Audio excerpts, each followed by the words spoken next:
क्या? यही नहीं, विस्फोट ने तारे को और भी ज्यादा चमकीला बना दिया है। अमेरिकी स्पेस एजेंसी नासा के हबल स्पेस टेलीस्कोप ने इस तारे के बारे में पता लगाया है। ये एक सफेद बोना तारा है। ये सफेद तारा उस तारे का शेष भाग है जिसने सुपरनोवा विस्फोट में खुद को उड़ा लिया था।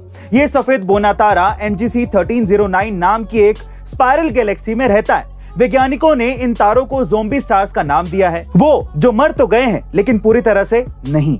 अब ये स्टार्स वैज्ञानिकों को और भी ज्यादा रिसर्च करने में हेल्प कर रहे हैं। गाइस, है ना ये इंटरेस्टिंग फैक्ट? ऐसी इंटरेस्टिंग फैक्ट्स के लिए शेयर, सब्सक्राइब एंड लाइक। मिलते हैं अगली वीडियो में। गाइस, प्लास्टिक के बिना लाइफ को इमेजिन करना थोड़ा नामुमकिन है, पर सच्चाई ये भी है कि इसी प्लास्टिक ने हमारे एनवायरनमेंट को काफी ज्यादा पोल्यूट भी किया है और इसको कंट्रोल में लाने के लिए गवर्नमेंट ने कुछ जरूरी कदम उठाए हैं, जिसके तहत सिंगल यूज प्लास्टिक जो सबसे ज्यादा पोल्यूशन करते हैं, जैसे ईयरबड्स, प्लास्टिक प्लेट्स, कप्स और ये सारी चीजें 1 जुलाई से इंडिया में बैन हो रहे हैं। अब इंटरेस्टिंग बात होगी ये देखना कि हम इन चीजों को अपनी लाइफ में कितना मिस करेंगे, पर अच्छी बात ये होगी कि हम अपने एनवायरनमेंट के लिए अच्छा कर रहे हैं।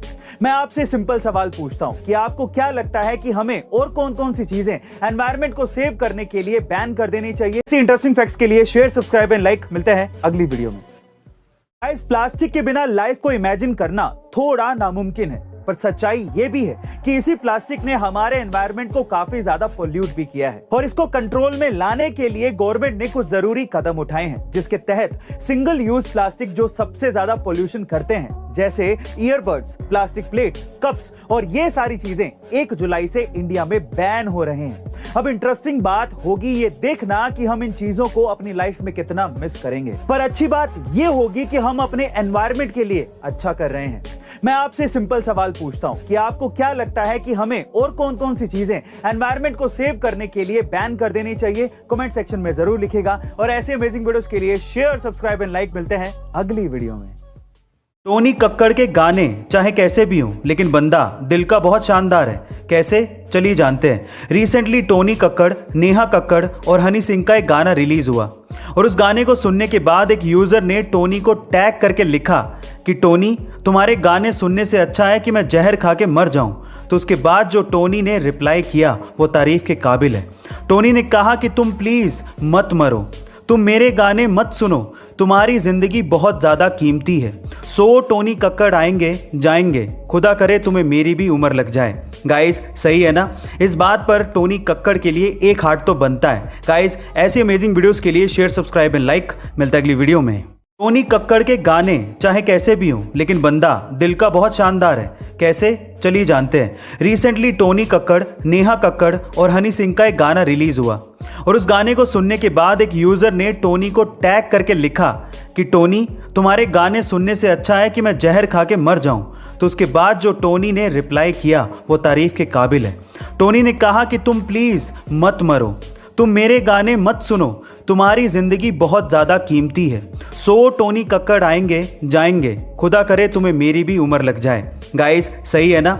इस बात पर टोनी कक्कड़ के लिए एक हार्ट तो बनता है। गाइस, ऐसी अमेजिंग वीडियोस के लिए शेयर, सब्सक्राइब एंड लाइक। मिलता है अगली वीडियो में। गाइस, सुन के कितना अजीब लगेगा कि नासा मरे हुए कॉकरोच मांग रहा है। जी हाँ गाइस, आप ठीक सुन रहे हैं और ये कोई आम कॉकरोच नहीं है। दरअसल 1969 में हुए नासा के अपोलो मिशन में चांद से जो मिट्टी लाई गई थी वो इन कॉकरोचेस को खिलाई गई थी, ये चेक करने के लिए कि कहीं चांद की मिट्टी पृथ्वी पर रहने वाले लोगों के लिए घातक तो नहीं है। इन 3 कॉकरोचेस की लाशें उसी टेस्टिंग का हिस्सा थी जो अब किसी तरह से बाजार में नीलामी के लिए आ गई हैं, जिस पर नासा ने अपना दावा ठोकते हुए नीलामी रोकने और कॉकरोच वापस करने के लिए नोटिस भेज दिया है। देखते हैं गाइस कि इन कॉकरोचेस की लाशें किसे मिलती हैं। आपका इसके बारे में क्या ख्याल है? कमेंट सेक्शन में जरूर लिखिएगा और ऐसी अमेजिंग वीडियोस के लिए शेयर, सब्सक्राइब एंड लाइक। मिलते हैं अगली वीडियो में। गाइस, आपने सोशल मीडिया पर अब तक बहुत सारे वीडियोस देखे होंगे जो कि आपके दिल को छू जाते होंगे, पर ऐसा भावुक वीडियो शायद ही आपने कभी देखा होगा। इस वायरल हो रहे वीडियो में एक भाई ने अपनी बहन को शादी के वक्त एक ऐसा अनोखा उपहार दिया जिसे देखकर सब लोग हैरान रह गए। ये उपहार था पिता को सामने लाने का, जिनकी 1 साल पहले कोरोना की वजह से मौत हो गई थी। दरअसल उन्होंने पिता का वैक्स स्टैचू बनवाया था जो हूबहू उनके जैसा ही दिखता था। YouTube पर पोस्ट हुई वीडियो में दुल्हन को पिता की मूर्ति को गले लगाते और चूमते देखा गया। दुल्हन के जोड़े में बैठी बेटी और पास में खड़ी मां की आंखों से आंसू बह रहे थे। जून को हुई इस शादी में मौजूद अन्य रिश्तेदारों ने भी पुतले को गले लगाया और भावुक हो गए। यूट्यूब पर इस वीडियो को 8 मिलियन से ज्यादा लोग देख चुके हैं। गाइस, आपका इस तोहफे के बारे में क्या ख्याल है कमेंट सेक्शन में जरूर लिखिएगा और ऐसे अमेजिंग वीडियोस के लिए शेयर, सब्सक्राइब एंड लाइक। मिलते हैं अगली वीडियो में। गाइस, तकिए के बारे में कौन ही बात करता है, लेकिन अगर वो तकिया 40 लाख रुपए का हो तो फिर उसके लिए बात करना तो बनता है। वियोन वेबसाइट की रिपोर्ट के मुताबिक दुनिया के सबसे महंगे तकिए को नीदरलैंड के एक फिजियोथेरेपिस्ट ने डिजाइन किया है। बता दें कि इस तकिए की कीमत 40 से 45 लाख रुपए है। इस तकिए को बनाने के लिए उन्होंने अपने जीवन के करीबन 15 साल लगा दिए। इस तकिए के अंदर सोना, हीरा और नीलम समेत कई रत्न जुड़े हुए हैं। इस तकिए के अंदर का कॉटन रोबोट मिलिंग मशीन का होता है। इस तकिए की जिप में 4 हीरे रखे गए हैं। इस प्रकार के एक नहीं बल्कि कई तकिए बनाए गए हैं, लेकिन इन तकियों को यूं ही नहीं बेचा जाता, बल्कि गिने चुने लोगों को ब्रांडेड बॉक्स में पैक करके दिया जाता है। इसमें एक सबसे बड़ी खासियत यह है कि इसमें लेटते ही नींद आ जाती है और मानसिक तनाव भी खत्म हो जाता है। गाइस, क्या आपको ये तकिया चाहिए? लेकिन ध्यान रखिए, महंगा बहुत है। कमेंट सेक्शन में जरूर लिखिएगा और ऐसे अमेजिंग वीडियोस के लिए शेयर, सब्सक्राइब एंड लाइक। मिलते हैं अगली वीडियो में। एक बार एक बंदा जूता खरीदने के लिए किसी शॉप पे गया। उसे 7 नंबर का जूता खरीदना था और उसे उस शॉप पे एक जूता पसंद भी आ गया, लेकिन जैसे वो काउंटर पे पेमेंट करने के लिए गया, उसे पता लगा कि वो वॉलेट तो घर पे ही भूल गया है। फिर उसने शॉपकीपर से रिक्वेस्ट किया कि आप मुझे जूते दे दो, अगले दिन आके मैं पेमेंट कर दूंगा। थोड़ा सा हेजिटेशन उस शॉपकीपर को फील हो रहा था उधार देते हुए, लेकिन फिर भी उसने जूते पैक किए और ग्राहक को दे दिए। अगले दिन वही ग्राहक वापस से उस शॉप पर आता है और कहता है कि दोनों में से एक जूता 6 नंबर का है, प्लीज आप उसे चेंज कर दो। तो ग्राहक ने माफी मांगते हुए 6 नंबर का जूता चेंज करके उसे 7 नंबर का दे दिया। उस दिन ग्राहक वॉलेट लेके आया था और उसने पेमेंट भी कर दी। अब आप ये देखिए कि दुकानदार ने कितना समझदारी से काम किया। ना उसने जूते खोए ना कस्टमर। इसे कहते हैं प्रेजेंस ऑफ माइंड। गाइस, आपको ये सुन के कैसा लगा कमेंट सेक्शन में जरूर लिखिएगा और ऐसे अमेजिंग वीडियोस के लिए शेयर, सब्सक्राइब एंड लाइक। मिलते हैं अगली वीडियो में।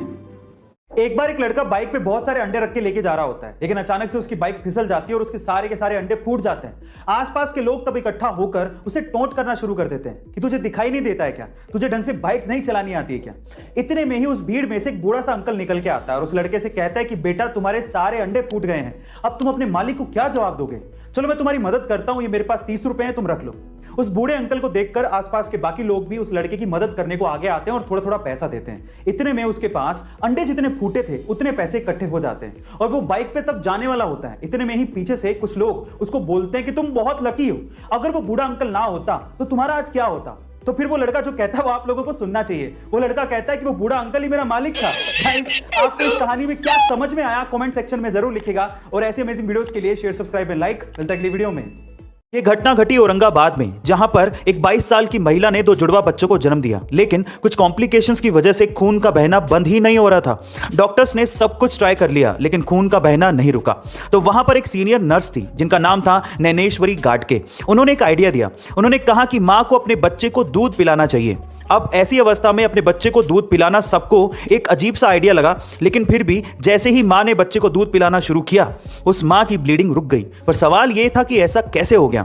ऐसा इसलिए हुआ क्योंकि दूध पिलाने से ऑक्सीटोसिन नाम का एक हार्मोन रिलीज होता है, जिससे खून के थक्के जमने लगते हैं और फाइनली इसी वजह से उस महिला की ब्लीडिंग रुक गई। ये उस नर्स का 11 साल का एक्सपीरियंस और प्रेजेंस ऑफ माइंड था, जिसकी वजह से मां की जान बचाई जा सकी। गाइस, आपको इसके बारे में क्या कहना है कमेंट सेक्शन में जरूर लिखिएगा और ऐसे अमेजिंग वीडियोस के लिए शेयर, सब्सक्राइब एंड लाइक। मिलते हैं अगली वीडियो में।